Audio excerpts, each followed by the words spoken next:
Hola amigos, bienvenidos a este último tutorial sobre el curso de figura. Vamos a comenzar repasando las proporciones. Si trazamos una línea aquí que nos servirá de punto medio de lo que es el cuerpo, una línea hacia arriba y de igual medida hacia abajo, tendremos la medida de nuestra figura. La parte de arriba la dividiremos por mitad y luego cada mitad otra vez por la mitad y la de abajo solo por una mitad. Esta parte de arriba será la cabeza. A esta altura irán las tetillas o pezones y luego a mitad de esta cabeza serán los hombros, cuya separación serán dos cabezas puestas horizontales. Hasta esta parte irán el ombligo y los codos. Bien, esto sería la caja torácica y las caderas, ¿de acuerdo? A la altura de las orejas hacia abajo tendremos la separación de los pezones, ¿bien? Las caderas, las rodillas y los talones, ¿de acuerdo? Esto sería una proporción de 8 cabezas. Las caderas y las muñecas irían iguales y las manos a la mitad de la altura de la pierna, la columna vertebral. Ahora vamos a verlo esto de perfil. Veréis ahora por qué os estoy poniendo esto y voy tan rápido. Veis que son dos partes iguales, el cuerpo se divide en dos igual, el tronco y las piernas miden lo mismo cuando las dibujamos. Si lo pusiéramos de lado, veríamos algo así. Como veis, los hombros empiezan a la mitad de la segunda cabeza, unimos con la columna vertebral, la pierna, las rodillas, los pies, los brazos, el codo siempre a esa altura, a la altura del ombligo, la muñeca a la altura de las caderas y la pierna, la mano. Bien, como veis son 1, 2, 3, 4 cabezas, las piernas serían 2 cabezas y las pantorrillas otras 2 cabezas, 8 cabezas en total. Esta es la proporción más sencilla que hay, aunque hay otras, ¿de acuerdo? Veis que básicamente coinciden las muñecas, los codos con el ombligo, los hombros a la mitad de altura. ¿Veis? A la mitad de altura. Bien, vamos a verlo en un ejemplo práctico, porque si no es un rollo. Vamos a poner una línea no recta que nos simulará, pues eso, la línea de la figura. Tenemos la cabeza, en este caso la voy a girar para que veáis que es exactamente la misma medida. Pongo dónde irán los hombros, dónde van el ombligo y por tanto ya sea la dirección de las caderas.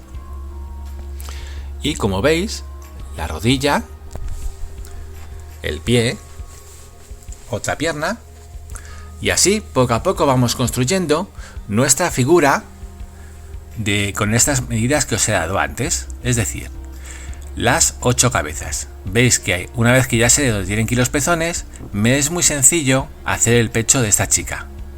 El codo va a la altura del ombligo, las muñecas a la altura de la línea media, trazo los hombros. Sabéis que las chicas tienen, como ya dijimos en otro vídeo, los hombros un poco más estrechos que las caderas, o se representan así, aunque no todas las personas son iguales. Y si subimos el brazo y los levantamos hacia arriba, veríamos que el codo llega aproximadamente a la altura de la coronilla de la cabeza. Bien, el brazo y el antebrazo miden una pierna cada uno. Las pantorrillas, 2 cabezas. ¿Veis? Es muy fácil. Bien, vamos a hacer otro ejemplo, esta vez con un chico. Igual, pongo la línea media. De ahí pongo la línea de desplazamiento. Bien, más o menos. Recordad que esto no es ciencia nuclear, aquí no hace falta tomar medidas hiper exactas y si os digo un secreto, la mayoría de los artistas consagrados se olvidan completamente de estas proporciones, salvo que lo que quieran es demostrar algo a sus alumnos. Bien, seguimos, ahora hago la línea media del pecho, un poco para guiarme. Esto que os acabo de comentar es cierto. En todas las clases de dibujo, a los que ya vais a cursos muy avanzados, que me escribís muchas veces y que lleváis varios años estudiando, os pasará antes o después, en un punto de vuestro curso, que vuestro profesor o profesora, ese o esa que tanto insistió en que aprendierais las proporciones, os dirá: olvídate de las proporciones. En un momento del curso tendrá que decíroslo. ¿Por qué? Porque no hay una sola persona igual en todo el planeta. Todas tienen proporciones distintas y no todas cumplen la proporción ni de 8 cabezas, ni de 7 cabezas y media, ni de 6, ni de ninguna. Esto es para hacer personas figuradas y que queden bastante armónicas, ¿de acuerdo? Es importante, veis que esta postura pues es la típica postura del David de Miguel Ángel, así esquemático y sin comerme mucho la cabeza, para que veáis cómo se cumplen perfectamente las medidas de las 8 cabezas. Recordad que la cabeza, una vez trazada, tiene pelo y el pelo se añade a la altura, no queda pegado al cráneo, ¿de acuerdo? Bien. Trazando estos arcos, pues, aunque esté la figura arqueada, puedo saber hacia dónde tienen que ir las alturas. Veis que la mano la he trazado 2 veces, una con el puño cerrado y otra con el puño abierto. ¿Por qué? Porque la mano abierta llega hasta la mitad de la pierna. ¿Bien? ¿Veis? Así, como si fuese una cabeza. No es tanto, pero bueno, se representa así. Bueno, hacemos un poquito más aquí para que veáis un poco más de detalle. Y todo esto se cumple prácticamente en cualquier figura que queráis hacer en modo clásico. ¿De acuerdo? Os recalco, las proporciones de las 8 cabezas son muy sencillas de hacer y os van a dar muy buen resultado. Y ahora vamos a ver esto que hemos visto, que era el método de las proporciones, comparado con el método del sentimiento, con el método de las líneas de expresión.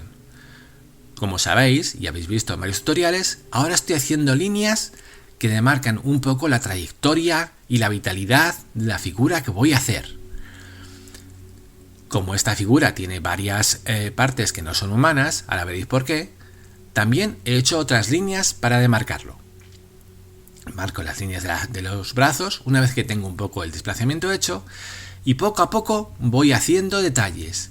Aunque si os dais cuenta, también cumplo con las proporciones normales.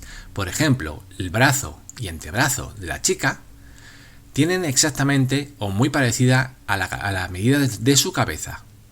Sin embargo, como los muslos están en escorzo, es decir, doblados hacia nosotros, no pueden tener la misma proporción.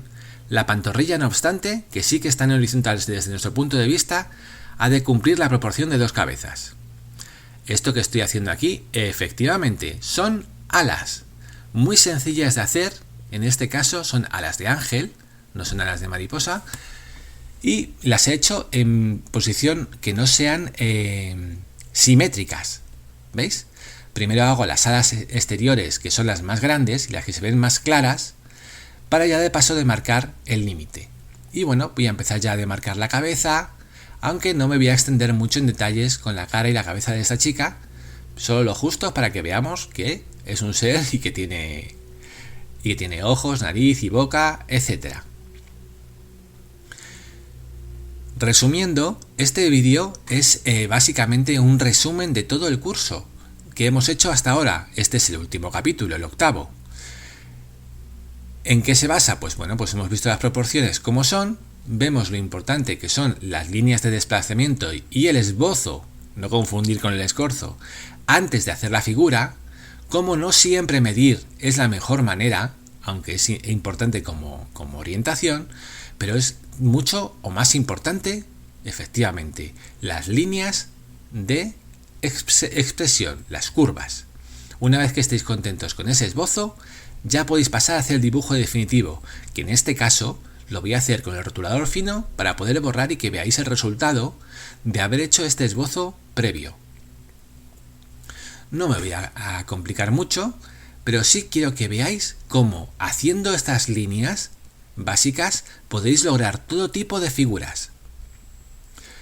Las proporciones las podéis alterar tanto como queráis, brazos más largos, piernas más largas, cabezas más pequeñas. Un truco es que cuanto más pequeña es la cabeza, más heroico y grande parece el cuerpo. Aunque si os pasáis de pequeña, puede parecer una cosa muy rara. Tened cuidado con esto y id probando. Para eso sirve precisamente el esbozo. Como veis, los pechos de esta chica, van a la altura de los codos, ¿veis? Y los pezones a la mitad del brazo. Es muy sencillo. Ya demarco las líneas que quiero dejar y luego quitaré las que me sobran, ¿de acuerdo? Como esta pierna está adelantada con respecto a nuestra posición visual, debe de quedar la pantorrilla un poco más grande de lo que quedaría si la chica estuviese completamente de perfil. Mucho cuidado en esta zona y es muy aconsejable que hagáis lo que estoy haciendo, es decir, cuando hago el brazo, como veréis, hago una sola línea, no levanto el rotulador. Cuando hago otro brazo, una línea. Esto dará mejor imagen a vuestro dibujo, lo hará parecer mucho más profesional y en caso de chicas las hará parecer mucho más femeninas, ya que una línea discontinua en un dibujo de chica hace parecer más mayor o puede parecer extraño. ¿De acuerdo? Bien. Voy a añadir algunas líneas, las voy demarcando y ya corrijo en las alas todo lo que yo quiera hacer. Las alas de ángel son muy sencillas de hacer. Basta que imaginéis que son las alas de una paloma. Efectivamente, las alas de las palomas son las que se han utilizado durante siglos como modelo para representar las alas de los ángeles, exceptuando cuando son ángeles tipo arcángel, en el cual en muchas ocasiones se utilizan como modelo alas de águila. Bien, al estar en posición lateral no pueden ser iguales, una está extendida y otra es hacia nosotros. Como anteriormente, marco primero las líneas principales. Como veis, este vídeo lo estoy haciendo un poco más largo que los anteriores, ya que es el último de este curso y os recuerdo que a partir del viernes que viene, de enero, comenzamos el curso sobre retratos. Vais a ver que, como siempre, voy a daros algunas clases que se salen un poco de lo habitual, porque mi intención no es hacer cursos que sean lo que siempre se cuenta, porque entonces, ¿qué sentido tendría cuando hay tantos que son iguales y probablemente mejor explicados que los míos? Intento mostraros cosas y trucos que normalmente no se suelen dar más que en determinados cursos. Bien, las alas, como veis, llevan un soporte, una nervadura, y entre pluma y pluma debéis de marcar una sombra. Y en la parte más interior, como es más denso la cantidad de plumas que hay, tiene que ser un poco más oscura, ya que no le llega tanta luz. Bien, ahora mismo estoy utilizando el lápiz 2B para dar las primeras sombras que me orientarán a la hora de marcar el resto del dibujo. Otro secreto a la hora de hacer un dibujo de ángeles, de hadas, figuras mitológicas, es que no os centréis muchísimo en los detalles, sino que hagáis cosas suaves. Bueno, aquí ya he difuminado un poco y vamos a marcar aquí unas alas, o sea, unas plumas adicionales que hay en el interior del ala. No van a ser solamente una pluma, ¿de acuerdo? Bien, ahora vamos a dar otras sombras más profundas. En esta ocasión utilizaré el lápiz de 6B. Primero, con muchísima suavidad, vamos marcando las líneas. Como veis, las sombras definen claramente las formas de la figura. Se puede hacer una figura perfectamente solo con líneas de tinta o con sombreados, como hemos visto en otros vídeos, pero en este caso quiero dar volumen y por eso me decanto por los lápices. Bien, vamos a difuminar un poco más esto, quitamos las líneas antes de pasar a la siguiente fase de más detalle. Como sé que muchos de vosotros, como me comentáis, utilizáis los vídeos y vais poco a poco copiándolos para poder practicar, en este vídeo no he cortado nada y lo único que he hecho ha sido acelerar la velocidad. Os aconsejo que si necesitáis que sea más despacio, en las opciones del vídeo del reproductor de YouTube hay una opción que es para poner el vídeo a cámara más lenta, ¿de acuerdo? Y así podréis ir un poco más tranquilos. Ahora con el lápiz 6B voy a marcar algunas de las sombras más profundas. En otro comentario me preguntabais una vez si es imprescindible utilizar lápices de varias durezas, y creo que ya lo he respondido, pero lo vuelvo a decir para los que no lo habéis escuchado la respuesta. No es imprescindible, pero sí es muy aconsejable, porque le da más interés a vuestros dibujos. Cuantas más durezas de lápices utilicéis, estaréis añadiendo tonos de gris distintos, con lo cual añadiréis interés a vuestro dibujo. ¿De acuerdo? Recordad, para que una zona destaque, una zona que parezca clara, hay que hacer otra zona que sea oscura. Nosotros, los seres humanos, y todos los seres con ojos, vemos las cosas por las diferencias de luces y de oscuridad. Entonces un dibujo, que es simplemente una cosa totalmente bidimensional, no existe, es polvo puesto en una superficie plana que es un papel.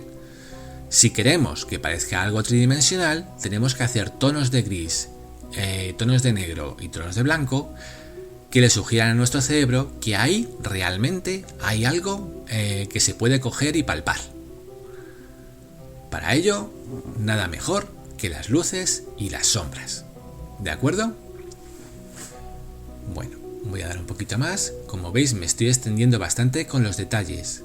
Con un pincel, una vez que ya habéis hecho esto y habéis difuminado con el difumino, lo que podéis hacer es suavizarlo todo, ¿veis? Así, con mucho cuidado para no emborronar todo el dibujo, y ya luego sacáis luces, limpiáis el dibujo, los alrededores, que quede todo limpio, y en aquellas zonas que os habéis quedado emborronadas, sacáis luces, es decir, retiráis la carbonilla del lápiz y por tanto esa zona parecerá, como es en este momento, parecerá más clara. Por ejemplo, las plumas del exterior de las alas, como hay menos pluma, dejan pasar más luz y deberían de estar más claras. Esto es una barra de lápiz de grafito, del 6B. Se puede utilizar un lápiz 6B normal. En este caso la voy a utilizar para hacer un poco el fondo y ir un poco más deprisa y no estarme aquí esperando. Pero lo podéis hacer con cualquier lápiz que tengáis y dependiendo de lo que queráis hacer. Si luego vais a difuminar, es conveniente que utilicéis siempre un lápiz muy blando, que son los más fáciles de difuminar. Cuanto más alto sea el tono de B, es decir, por ejemplo un 6B, un 8B, es mucho más fácil de difuminar que por ejemplo un HB, o ya si nos vamos a los Hs, son prácticamente imposibles de difuminar correctamente. Quedan muy claros y no se notaría la diferencia. Este fondo pues no sugiere nada, simplemente para darle un entorno a nuestra figura y que no parezca que está ahí en medio de una hoja de papel como si fuese una pegatina. Lo cual a mí, ya los que ya me conocéis, sabéis que no me gusta nada hacer. Me gusta que mis figuras estén en un entorno, que se puedan mover cuando yo no las veo. Bien, con el difumino voy a darle un poco de textura a este lápiz y así parecerá un ambiente un poco más vaporoso. ¿Qué tal? ¿Os está gustando este ángel? Bien, un poquito más por aquí y un poquito más por allá. Bueno amigos, espero que este curso que hemos estado viendo os haya servido para ver algunas cosas que no conocíais o que sí conocíais pero que necesitáis reforzar sobre el dibujo de la figura en todas las posiciones. Como ultimísimo vez que me voy a repetir en este tema, recordad, más importante que la proporción es siempre la emoción. Porque una figura muy bien proporcionada pero que no dice nada, no tiene ninguna emoción, realmente va a parecer muerta y no va a parecer lo que queréis. Una figura en movimiento debe de ser emocional. Y si no lo es, por lo menos intentadlo, ¿de acuerdo? Bueno, marcamos un poquito más las sombras para que destaquen los claros. Por aquí y por allí. Exactamente. Como veis, poco a poco esta figura va adquiriendo más y más y más volumen. ¿Veis la sombra del fondo? La difumino un poquito más. Bien. Y bueno amigos, ya sabéis, para los que llegáis nuevos al canal, si no lo habéis hecho todavía, suscribiros para estar al tanto de nuevos vídeos. Como sabéis, los lunes saco vídeos de temas generales y los viernes de cursos, aunque estas navidades me he tomado unas pequeñas vacaciones para cuidar de mis hijos. Bien, ahora ya se acaban las navidades y hay que continuar el trabajo y seguir creando y seguir dibujando. Bien, ya hemos sacado luces, barro toda la goma, los restos Y bueno, prácticamente esto ya está. ¿Qué tal? ¿Os gusta? Venga, hasta el próximo vídeo.